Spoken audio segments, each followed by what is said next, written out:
Hello mga ka-DIY! Welcome back again sa ating YouTube channel at isang magandang araw sa inyong lahat. Isa na naman pong AutoCAD tutorial ang hatid ko sa inyo. Tara na po at simulan na natin ang ating AutoCAD tutorial.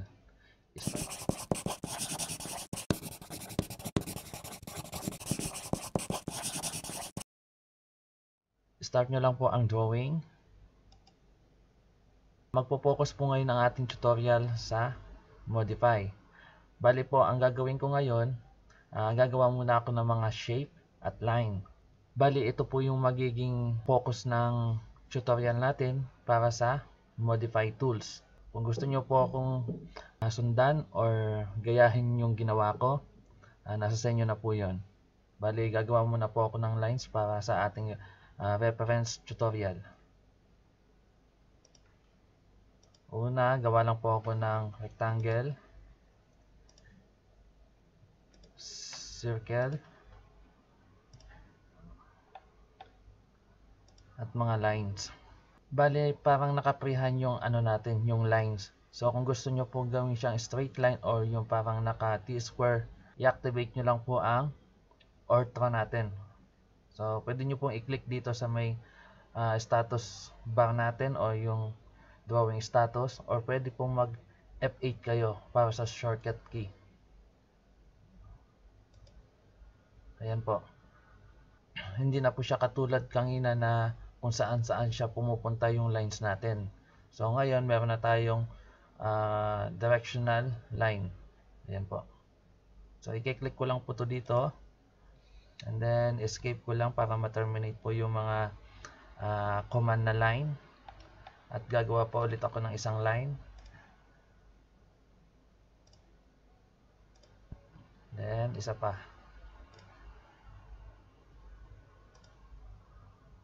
Ayan. Bali, ito po yung example natin sa AutoCAD tutorial na modify. Bali, lahat po gagamitin natin itong mga tools na to para malaman nyo kung ano yung mga gamit nila sa pagdodrawing. Una, simulan po natin yung move. I-click nyo lang po ito. And then, i-select po yung object. Tapos, enter. Meron po kayong makikita ang displacement. Pero, meron po kayong makikita dito na point. Bali, pwede nyo pong gamitin tong point na to para ma-move nyo yung object. So, i-click ko lang po. Yan. Bale, namumove ko na ngayon yung object kahit saan.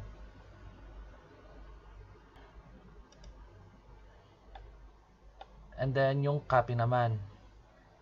So, yung copy naman po, siya naman po yung mag-duplicate no object. So, i-click ko na po yung copy. And then, select ulit yung object. And then, enter po. Or yung pinaka base point niya. So, yung base point niya po, yun yung kanginang ginawa natin dun sa move tool. So, yung base point po, pwede po kayo kahit saan mag-click. Depende na po yan sa inyo kung saan nyo po kukuhanin yung base point ng object. So, sa gitna lang po ako. Yan. So, nakakopy ko na po siya. Ayan. Then, i-click ko lang po somewhere. And then, escape ko lang po para po ma-terminate yung command. Bale, punta naman po tayo sa stretch. I-click nyo lang po yung stretch. And then, crossing selection po tayo or crossing window, yung green. Bale po, diniscuss ko na po to nung nakaraang tutorial. And then, click nyo lang po somewhere. Tapos, enter po. Base point. Yan, nai-stretch na po siya. Depende na po yan sa inyo kung meron po kayong specific distance na pwedeng i-enter dito sa in-stretch natin. Bale, susunod po siya. Or kung meron po kayong mga specific distance na gustong i-input, pwede po yan. So, sa ngayon, i-click ko lang po siya somewhere. Ayan na po. Okay na po yung stretch natin. Punta naman po tayo ngayon sa rotate. I-click ko lang po yung rotate. And then, makikita nyo po, rotate, select, object. So, simulan naman po ulit tayo. Select po ulit natin yung object. And then, enter po. Base point sa middle. And then, ganyan lang po yan. So, galawin nyo lang po yung mouse para dun sa rotation ng object. And then, i-click nyo lang po para matapos po yung rotation na ginawa nyo. Terminate na po yung command na rotate. And then, punta naman po tayo ngayon sa mirror. Ito po, i-click ko lang siya. And then, select po ulit yung object. Enter po. And then, punta po kayo sa base point. So, ang reference po ng base point natin ngayon is yung middle nung line. So, makikita nyo po, nag-pop up yung middle dun sa pointer. I-click ko lang din po. And then, move nyo lang po yung mouse. Kahit saan po yan, magmi-mirror po yan. And then, i-click nyo lang po somewhere para matapos po. And then, meron po kayong makikita ditong message sa mirror command. Erase source object, yes or no. Bali kung itatype po natin yung yes, yung pong reference ng mirror natin, madidelete po siya. Pero kung itatype naman po natin yung no, hindi po siya madidelete. Kumbaga, stay pa rin siya. Parang ang nangyari is duplicate po siya no reference line natin dun sa mirror command. And then, itype lang po natin no. So, tapos na po yung mirror command natin. Terminated na po siya. Punta naman po tayo sa scale. So, i-click ko lang po yung scale. I-select po natin yung circle. Enter po. Tapos, base point po ulit tayo sa middle. And then, makikita nyo po siya. Lumiliit na po siya. So, ayan po. Pwede po kayo mag-scale inside or outside. Pakita ko rin po sa inyo yung may reference ng scale. Saka yung copy ng scale. So, bali ito yung scale na walang reference o yung scale na walang copy. Parang pre-scale lang po siya. So, i-release ko lang po. So, ito po yung scale ko. And then, i-click ko lang po. Okay na po yung scale natin. So, ngayon, magka-copy lang po ako ng circle natin na object.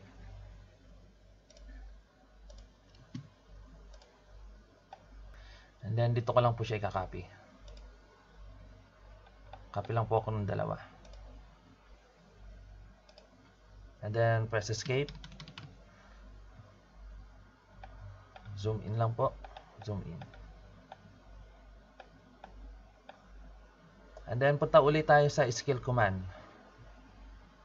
Scale. Select ang object. Enter.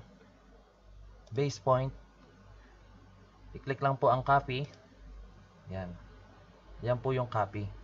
Bali, na-duplicate po yung object kapag nag-type po kayo ng copy o kinilik nyo po yung copy dun sa scale command natin. Bali, pakita ko naman po sa inyo yung isang scale, yung with reference naman po. Ang gagawin ko po, kukuha lang ulit ako ng line.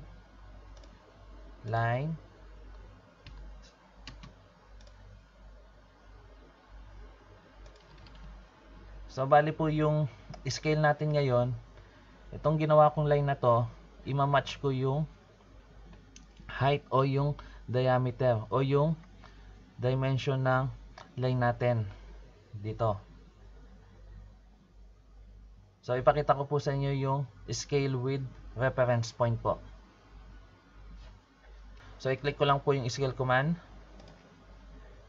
Object. Enter. Base point. And then, i-click ko naman po yung reference. And then, click ulit kayo dito sa baba. Tapos, click ulit kayo sa taas. And then, galawin nyo lang po yung mouse pababa. Then, i-click nyo lang po ulit dun sa pinaka endpoint nung line natin sa top. Tapos, i-click po ulit. Ayan na po yung scale with the reference natin. Pwede nyo po siyang paliitin o palakihin. Depende po yan sa gusto nyong scale o dun sa prepared nyo na dimension, or kung gusto nyo rin po siyang ihabol dun sa mga object na gusto nyong maging ka-same size nya, ganun po ang gawin nyo, yung pong scale with reference.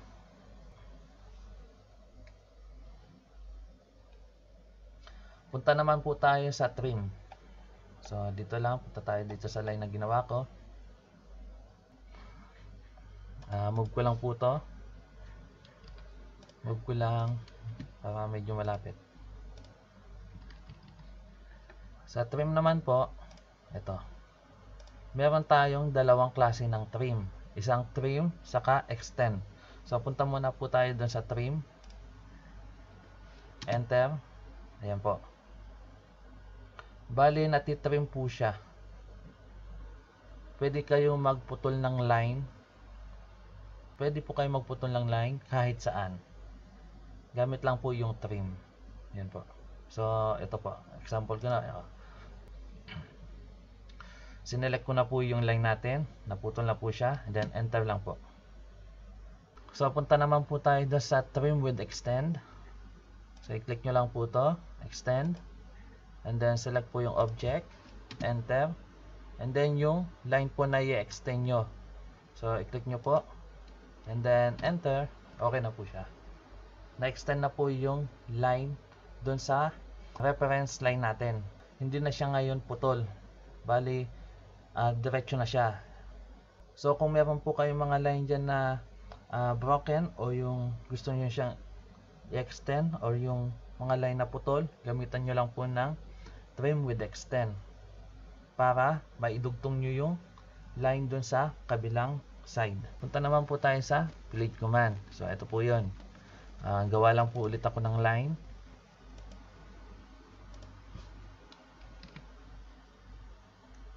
And then, sa fillet po, meron po kayong tatlong option.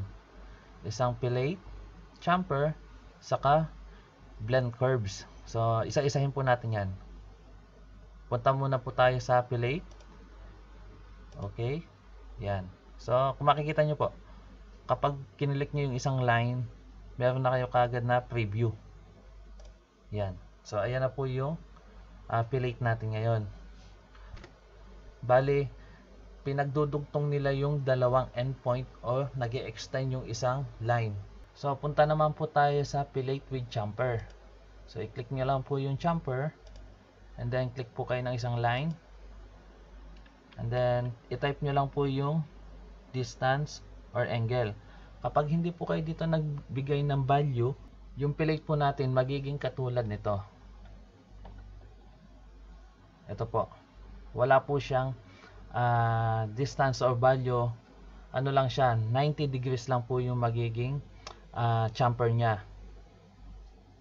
And then, punta na ngayon tayo dito. I-click nyo lang po yung distance. Tapos, meron po kayong makikitang chamfer distance. So, maglagay lang po tayo ng value. Example po, 10. And then, 10. Tapos, i-click nyo po yung isang line. So, ayan na po yung chamfer na ginawa natin na may distance na 10. So, sukatin po natin. Okay. So, ayan po yung chamfer na may distance. So, punta naman po tayo sa isa-isang chamfer na blend curves. So, i-click nyo lang po. And then, ito yun. May mga curves siya. Itong chamfer blend with curves na to, madalang lang po itong magamit sa pagdodrawing. Pero depende na po yan sa inyo kung paano nyo po siya i-handle or gagamitin. So, minsan po kasi pwede po tayong gumamit ng mga spline line saka mga arc sa mga drawing. So, ayan po yung blend curves na chamfer. I-click ko na rin po yung isang line. Yan. Yan na po yung curve. Parang spline po siya. And then, punta naman po tayo sa erase. So, si erase, simple lang po. Mag-erase lang kayo ng mga lines. Yan. Parang ganyan lang po yan. Ayan po. So, i-click ko na lang po din to. O ito. And then enter. Wala na po yung lines. Pwede niyo naman pong gamitin yung delete natin sa keyboard para ma-erase po yung line. Or, simple po, i-type nyo lang po yung E sa command. Then, erase na rin po siya. Okay po. And then, punta naman po tayo sa explode. Ito po yung explode. So, i-click nyo lang po yung explode na command. And then, ito po yung reference natin o yung example. I-click nyo lang po yung rectangle natin. And then, enter. Makikita nyo po, yung rectangle natin, naging segmented na siya. So, hindi na po siya isang single line na katulad nito, na continuous line po. So, yan po yung explode. Okay po. Punta naman po tayo sa offset. So, ito po yung offset command natin. I-click nyo lang po yan. And then, makakaroon po kayo makikita dito sa baba. Specify offset distance or true, erase or layer. So, magbigay na lang po tayo ng value. I-type lang po natin yung 70. Tulad yan. I-click nyo lang po yung object, papasok or palabas. Depende na po sa inyo kung paano nyo po i-offset yung object. And then, i-click nyo lang po dito somewhere para ma-terminate na po yung command. Escape. So, meron na po kayong offset. Para din po siyang na-duplicate or na-copy. Pero, ayun nga, may offset distance siya from the original object. And then, ito na po yung second object natin sa loob. Okay po. And then, meron pa po tayong isang command na natitira. Ito po yung array. So, gawa lang po ako ng object. Or magka-copy na lang siguro ako. Copy. Ito po i-copy ko. Copy ko lang po tong line na to. Enter. Dito. Yan. And then zoom in. Ito po. So ito yung array natin. Yung array po natin, meron po siyang dalawang type na array. Merong isang polar at isang rectangle. Ito po yung array na option natin. So, simulan po natin yung array rectangle. Click nyo lang po. And then, i-click din yung object. Tapos, enter. Meron po kayong makikita dito sa taas na row. And then, column. Tapos, yung mga space nya. Okay pa? So, eto makikita nyo.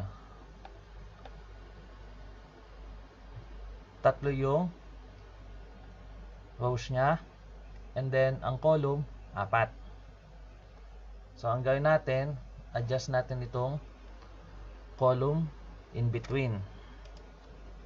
Gawin natin siya mga 50. Yan. Para detailed siya. Para mas kita natin yung array natin. Okay po. And then, close lang po ito. Ito na po yung array command natin. Then, copy ulit po ako.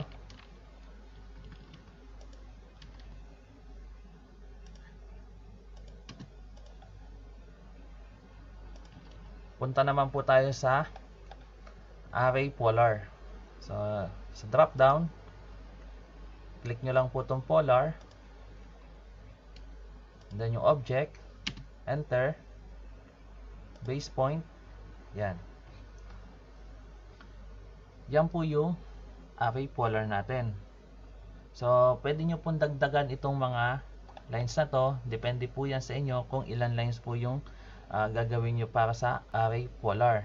So, ito po yan, same po siya dun sa array rectangular natin. So, i-try po natin dagdagan yung item. Yan, nadadagdagan po siya. Automatic po siya na nadidistribute yung distance nila sa isa't isa. Ganyan po yung array polar po natin. Depende po yan kung meron po kayong mga object na gagamitan ng array polar. Minsan po yung array polar natin, yan po yung ginagamit madalas dun sa paggawa ng tatlong halaman sa plano. Kung mapapansin nyo po yung tatlong halaman na yon, Yan po yung method na ginagamit po namin para gumawa ng halaman. So, okay po. And then, i-close ko lang po to.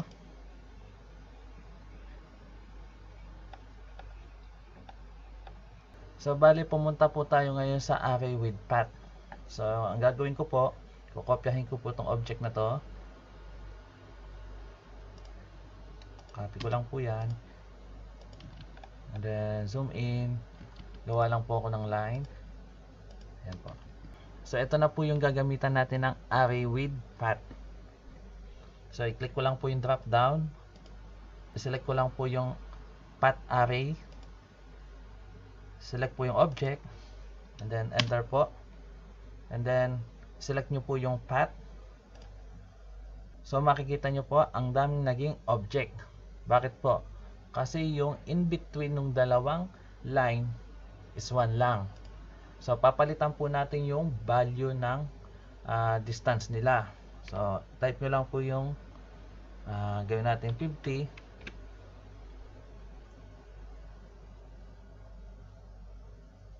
And then, enter po. O, makikita nyo po, yung mga distance nila na distribute equally dun sa tinype natin na value na 50. So, kung meron po kayong mga tulad ng mga pens or mga grid, pwede nyo pong gamitan ng array with path. Merong specific distance, and then yung mga grid nyo, meron din silang specific distance. Bali, naging example ko lang po siya sa inyo kung paano po gamitin yung mga array key natin o yung mga array command para dito sa tutorial natin. So, bali, ito po yung lahat-lahat ng modify command natin. Na-explain ko naman po sa inyo yung mga gamit nila dito. So, bali po sa susunod, punta ulit tayo doon sa isa pang tutorial ng mga modification ng object. And then after po nun, meron po tayong mga example na gagawa naman po tayo ng typical floor plan o yung parang simpleng floor plan lang, hindi po masyadong pang-professional, pang-practice lang po siya. And then sa mga susunod na mga vlog natin po, gagawa po tayo dyan ng mga elevation, mga section, mga detailed, mga furniture, and so on po, hanggang sa matapos po yung AutoCAD tutorial natin. And then bali po sa AutoCAD tutorial natin, meron na po ako mga recently na mga na-upload. Kung gusto nyo po silang balikan, feel free na lang po kayo. So, meron po akong din ginawa na playlist para doon po natin i-upload lahat nung naging tutorial natin once na balikan nyo po ulit yung mga commands na ginawa natin ngayon. Kung nagustuhan nyo po itong ating tutorial, mag-click lang po kayo dito sa subscribe button para po ma-notify kayo sa mga latest video natin about sa mga tutorial, lalo na dito sa AutoCAD tutorial natin. I think maraming interesado na matutunan dito kung paano ginagamit ang AutoCAD software. Kung sa mga personal na drawing or gusto nyong gumawa ng mga simple sketch, ito yung makakatulong sa inyo. Bali, hanggang dito na lang po ang ating AutoCAD tutorial. Kita-kita na lang po ulit tayo sa susunod na video. Maraming salamat. Bye!